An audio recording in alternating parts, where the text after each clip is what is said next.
puso natin ang limang bagay na kinakailangan gawin ng ating mga kapatid. So, meron po tayong mga staff dyan. Ikinakailangan lang po ngayon para po dire-diretso po tayo sa ating po gawain ngayong araw na ito. At syempre, panoorin po natin ang audiovisual presentation na ito para mas alam po natin kung ano po ang sasabihin sa mga taong nagtatanong sa inyo kung bakit si Congressman Carolino ang Congressman na gusto nyo.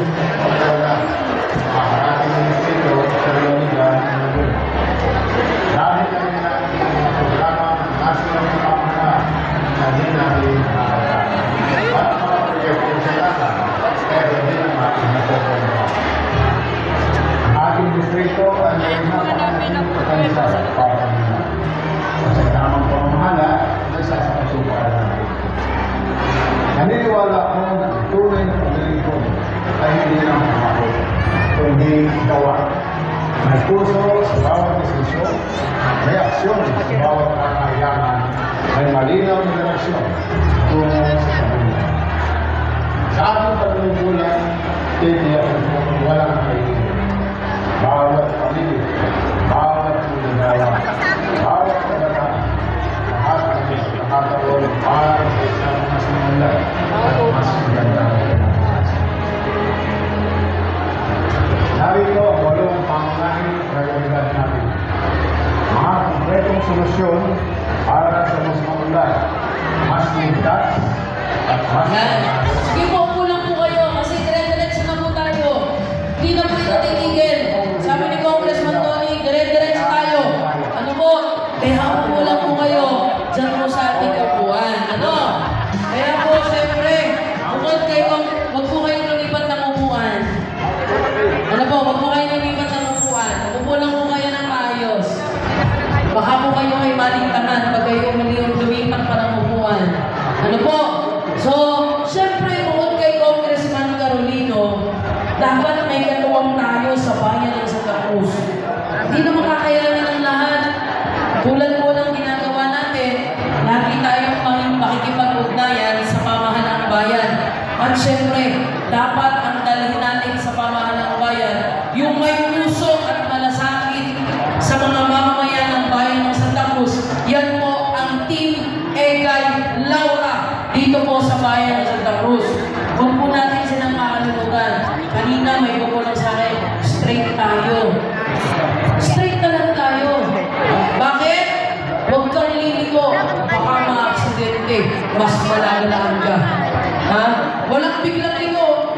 Dapat dire-diretso lang. Gusto natin ang progreso? Gusto natin ang pag-usad? Doon tayo sa straight lamang. Kaya sa bayan ng Santa Cruz, sisiguraduhin natin, straight sa Team Egay Laura at syempre kay Congressman Carolino. Huwag niyo po makalimutan kasi meron din mga taong gustong magrepresenta sa atin sa sangguniang paglalawigan. Kung tayo po ay merong tinig sa Kongreso kung saan katawan o kinatawan si Congressman Tony Carolino sa sangguniang paglalawigan, meron din tayong dalawang kinatawan. Yun po yung mga tinatawag na bukal. At sa dalawang bukal na yan, dalawa lang yan. Isang 6 at isang 7. Huwag na kayong titingin sa kaliwa. Baka hindi maganda ang makita nyo doon. Diretso kayo sa 6 at 7, Ragasa at San Luis. Board member Kenneth Ragasa, board member Ray at San Luis.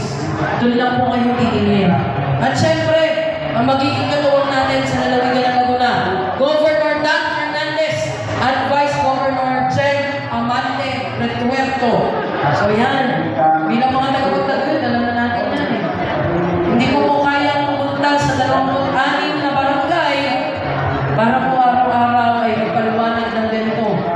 Kayo po ang hinihiling namin, ang inaasahan namin na makakatulong ni Congressman Carolino para may parating ang kanyang mga mensahe sa inyong mga kabarangay, sa ating mga kababayan dito po sa bayan ng Santa Cruz. So sana po tayo ay magsama-sama, sana po tayo ay magmalasakit sana po ipagpatuloy natin ang pagtataguyod sa isang malinis, mas progresibo, mas malaya na ika-4 na distrito ng Laguna dahil dadalhin natin ang tunay na pagbabago. Huwag na po kayong umalis sa inyong upuan, mas lalo po tayo magtatagal. Huwag niyo na pong tingnan yung mga nasa labas kasi kahit anong mangyari, hindi po makakatagal yan papasok sa loob. So kayo po ay nasa loob na, umupo lang po kayo. Ano po? Umupo kayo. Umupo lang po kayo. Sayang po ang upuan. Sayang na po ang upuan. Sige po, umupo lang po kayo. So muli-muli po, inaasahan natin kayo na maging mata, kamay, paa. Siyempre, bibig para kay Congressman Carolino sa inyong mga sitio, sa inyong mga tahanan, sa inyong mga barangay at sa bayan ng Santa Cruz. Ano po? So sana po tayo ay may malasakit, nagmamahal, at isa puso po natin ang tunay na pagbabago na gusto nating mangyari sa ika-4 na distrito ng Laguna at dito po sa bayan ng Santa Cruz. So kailangan straight tayo sa Team Egay Laura, Board Member Kenneth, Board Member Rayan, Congressman Tony, kasi pag may biglang lumiko dyan, baka malaglag, baka maaksidente, masasaktan pa. No? So, walang likuan. Wala tayong likuan. Ha? So, wala tayong likuan. Diretso lang. Team Egay Laura, ang mga konsihal, kasama natin, si Bukal Kenneth, Bukal Rayan, si Bong Tony. Yan. Sige po, kahit po kayo muna. Doon pa po ako sa likod mag-uumpisa. Absent ka. Okay lang. Sige, muna po kayo. Sa likod ako mag-uumpisa. Sabi ko sa inyo, kayo pala sa upuan. Ano po? Upo lang po kayo. Kasi may barkada na doon sa kapag mag-uumpisa. May barkada po yan. Gusto niyo mo tumabi sa akin? Dito po sa tabi ko. Gusto niyo po? Ako po yung umuwi pagkatapos ng programa. Ayun, wala pa sa umuwi. Okay? So makikisuyo na po kami para po mabilis tayo. Ito po. Dire-diretso lang po yan. Dire-diretso lang po tayo. Rinig niyo naman po. At alam ko pong naiintindihan ninyo yung pong ating mga sinasabi. Yung pong ating mga binabanggit. Ano po? At yung pong ating mga pinapaalala sa ating mga tagapagtaguyod.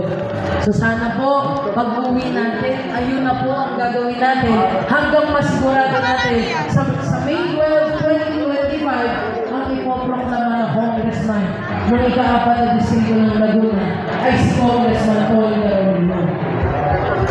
Siyempre, huwag natin kakalimutan para sa doble programa, doble proyekto na gagawin sa ika-4 na distrito ng Laguna, doble ang ayuda, doble ang pagtulong, number 22 sa Malawang Pacman Party List. Huwag po kayong tatamarin pumunta doon sa likod ng Malawang. Isa lang meron lang ang hanap nyo. 22 lang, 22 sa mga party list, 22 lang. Sa congressman, number 2 lang. Wala po tayo kailangan natin ng mga numero.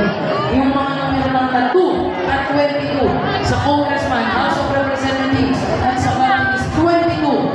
So, ganun lang po. At tayo po ay handa na. Handa na. Maingay na ang ika-4 na distrito ng Laguna sa tunay na pagbabago sa tulong ng mga tagapagtaguyod ni Congressman Carolino. Handa na tayo, nagmamalasakit tayo at gusto na natin ng tunay na pagbabago.